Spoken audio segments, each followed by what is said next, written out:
Matayo.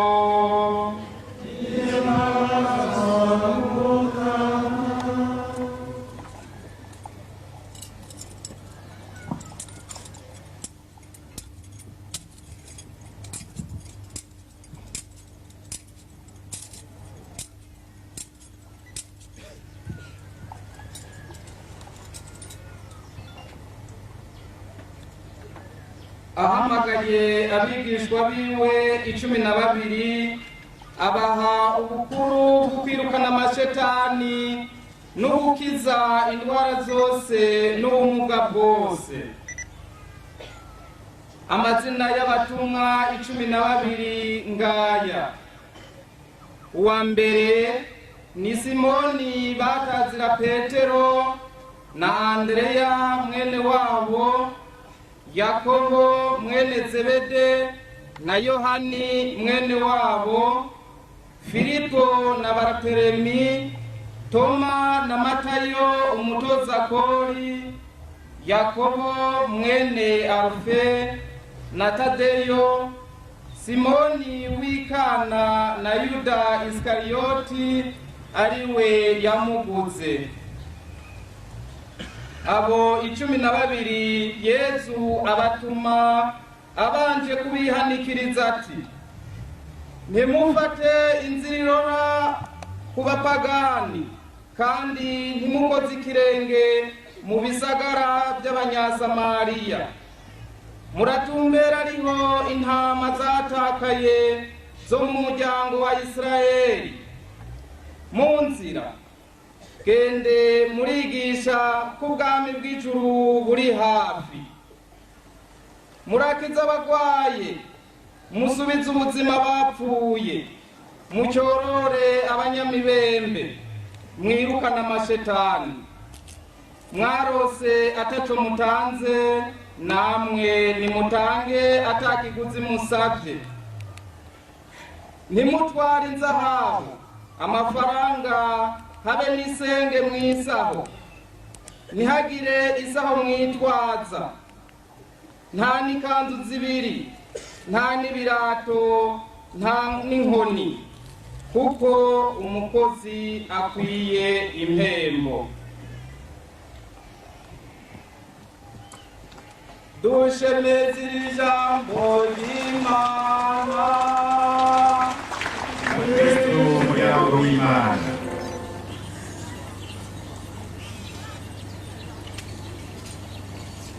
Isaya igihe yatorwa yaciye agira ati: ndi hano ntuma, ndi hano ntuma. Iri jambo Imana ituyagiye niriduha umuco twese. Abaramutse batirwa mu busaseredoti n'umabanga yo kubitegurira bamenye ico bagiye kuba, kandi na twese abakristu tumenye ico batorewe n'ico batumwe. Umusaseredoti naho atorwa mu bandi bantu, iyo atowe nawe akabyemera aca ahinduka umuhanuzi. Aca ahinduka umuhanuzi nk'uko kwa Isaya bahejeje kutubwira mu gisonga ca mbere. Akaba umutumwa nk'abatumwa Yesu wenyene ubwiwe yitoreye, hanyuma akarungika agatuma. Mbega none umutumwa ni iki? Umutumwa si umuntu arararota canke arazirana ku murango ko yoba afise ingabirano zidasanzwe zo kuba umukozi w'Imana. Umutumwa ni uwufise uwamutoye akamutuma.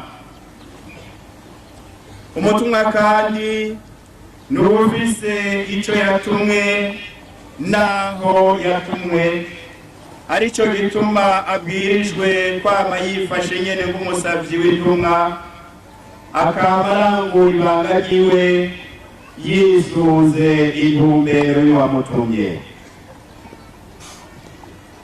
Mu nkuru nziza y'uyu munsi umwanditsi Matayo atubwiye itorwa ry'abatumwa ba mbere 12 babandi twita inkingi 12 z'umuryango mushasha w'Imana.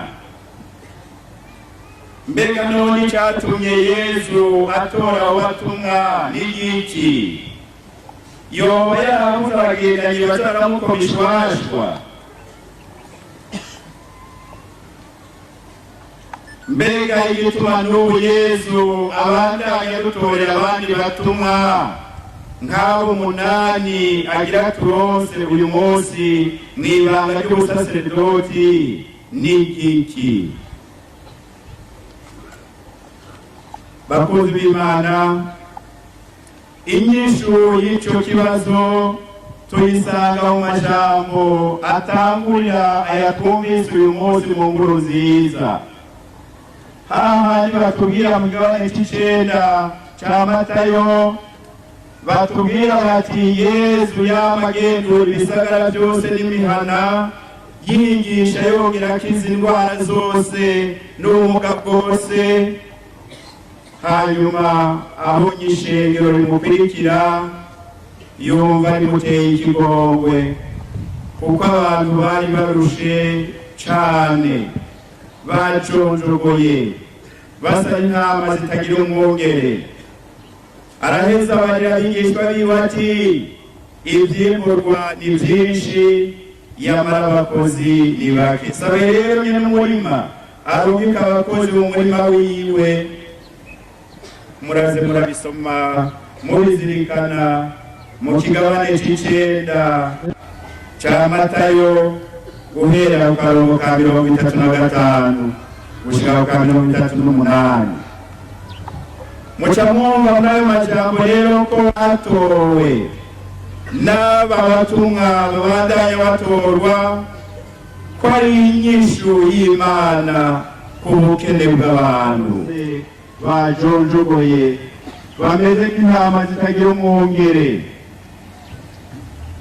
Ico nico catumye wa mupatiri Yohani Maria Vianney yamagira ati abasaserdoti ibimenyetso by'umutima w'urukundo Kristo afitiye abantu. Abafatanya abarwayi b'ihene bateye urukiza, mubasubize umwizero, mubereke hari ijambo ry'Imana ritaresha ritanga umuco, mubereke ahari amasakaramentu atanga ubuzima, basubire kuba abantu bagasanzaza n'ihababu c'ugutakaza ubutegetsi canke c'ububurusha. Aho bororokeye tuja hamwe ngo baganire, barasimbana umutima, abantu bakacorogora kuko baba biteze ko ibara rishobora kugwa.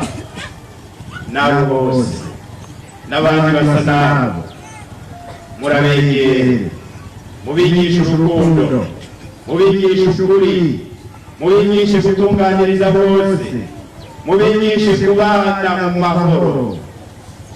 Yego cyane mvuze indwara zifatira mu by'Imana no mu bya politike gusa bw'akarorero, mugabo sawa honyene mu by'imibano y'abantu indwara zisinzikaza abantu ziruzuye, mu by'ubutunzi niko kuko nyene. Basaserdoti tugira twakire uyu munsi, muragenda mwitonda mwicisha bugufi, mushinzwe kuvugira Imana mugabo ntimuhinduke Imana ubwayo. Ijambo mwumvise ngo ntimufatiriza irora ku bapagani kandi ntimukozire mu bisagara by'Abanyasamariya, muratumbera nyabuna intama zatakaye z'umuryango wa Isirayeli. Iri jambo nimurifate nka nkama, mumenye ko ikintu cyose gifise igihe cyaco. Ntibigaze kubabwira ati ubu rero kw'isi yose mwigishe bose, mubabatize ku izina rya Data na Mwana na Mutima Mweranda.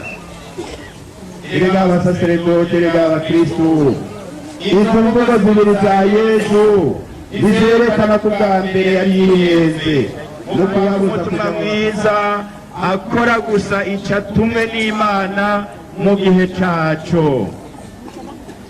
Yezu yarabona ko abo batumwa biwe mu gihe batari bwibonera uwapfuye akazuka ngo bashwarwe na mutima mweranda, yarabona ko abo batumwa ariko bamaze kuronka inkomezi za mutima mweranda baciye baronka ibigwanisho bikwiye byo gushobora no kuza kugwaniriza amashetani mu bwami bwayo kandi bakayatsinda.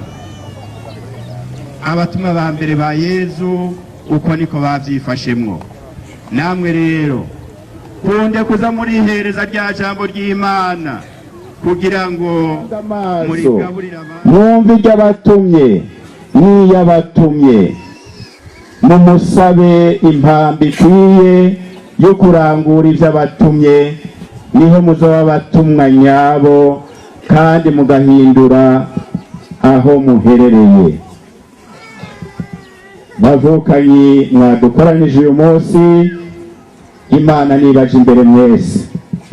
Muvyeyi wacu Bikira Mariya twambariza muri paruwasi ya Migo nk'umuvyeyi yasanze ataga icumuro, yama barinda inabi yose, maze muze mwererwe n'ibanga kandi mwerere imiryango yanyu, Ekleziya nzima n'Uburundi bwacu. Amen.